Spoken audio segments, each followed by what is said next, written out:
daf rek ñun amoon nañu yaakaar que ni combat bi ni lay demee te liggéeyoon nañ ci quoi te mbër la boo xamante ni bii tey heure bii day suufle mu ndaw ko ci kaw saako yi boo ko ëttalee mën a jéggi saako yi loolu nag tey boo jël benn risque boo xamante ni tey mbër nga nekk mbër bu mag di yàq sa combat ci loolu ci di ba ci làmb du n'importe qui ci làmb demoon na tey ba sax bu ko yàq làmb mais nag làmb ji noonu la mënoon dem rek te lu ko topp ci may noonu lay bëree et puis day saboté day saboté dégg loolu dara su daw la loolu dara su daw la kay yow da nga mën a arbitre soufflé nga génn ba latéral taxaw ci point saako bi arbitre soufflé bu la ëttalee nga daw jéggi saako yi loolu dara su de rasu mooy ñu jàpp la nga dénkee génn ci jàpp la jàpp mais boo taxaw fi nga taxaw bu la ëttalee deux nga génn bëgg a cëlam gaa yi bëgg a xeex benn xeex foofu waaye mu mel ne li woowoon Modou Lo ci combat bi bëriwul wala xeexul bëriwul deful dara daw la def ko rek mais lii problème que ni mooy ndam du tuut alhamdulilah sant yàlla que ni suñ kuréel lañ tegoon technique ko yàlla dafa am ne kuréel bi ñëw na fu ñu la ko amul leneen say li ngeen ko amee neex na leen sant yàlla bu wér ndam du tuut ndax yàlla suñu borom mooy may parce que tamit ñun buñ defee nañu war a def lépp muy liggéey entraîné dañuy ñaan yàlla suñu borom parce que yàlla mooy maye tey ndam tey moom la ko may Siteu mais ñun la ko may dañuy santaat yàlla bu wér julli ci Yonent bi sant yàlla sant ba set xam ne ndam lañ am ndam du tuut ah non lamb nag sport nag xam nga ñu tamit comme dañuy wax rek yenn saa yi dañuy defee xam sport mais sport day am ñett sport defar la nii victoire ñett yëpp la ah bépp àll da nga war a xaar lépp yenn saa yi nga gëj par arbitrage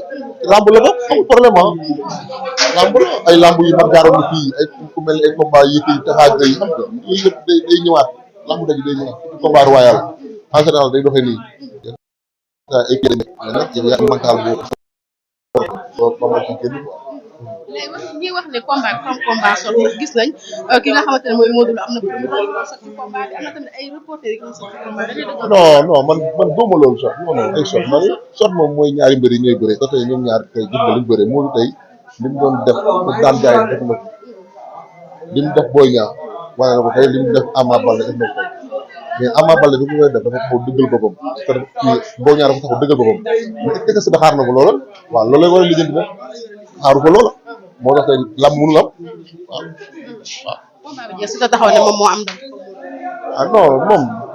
lu ko neex wax mais loolu daa fa dëgg góor yàlla quoi man gëmuma loolu quoi man en fait góor yàlla tey bu ma jëlee avance bi Modou Lo damay taxaw jàmmaarloo am rayante moom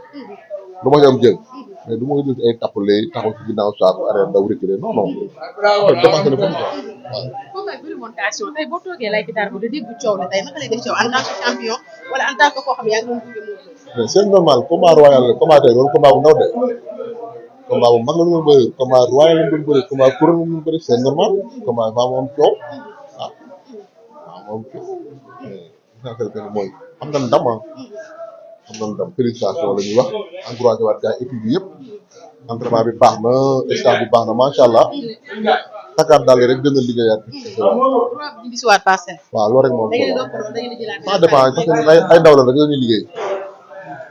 dañuy liggéey bientôt Franc de bëre le 16 man damay bëre le 2 man yi mag Pam Mbaye Thiès xam nga keneen noonu xam nga liggéey la rek entreprise la waaw dañuy continuer liggéey. Modou Lo mais félicitation laa koy wax dafa am ndam bu rëy di Lamine Sène day bëre le 30 waaw Lamine day bëre Karbala waaw combat bu mag lay bëri waaw yow Mbacke Faye xam nga ñoom ñëpp waaw loolu la rek waaw te parce que dafa am ndam bu rëy waaw. kontaan naa si yow. maa gën a kontaan kontaan naa jërëjëf jaajëf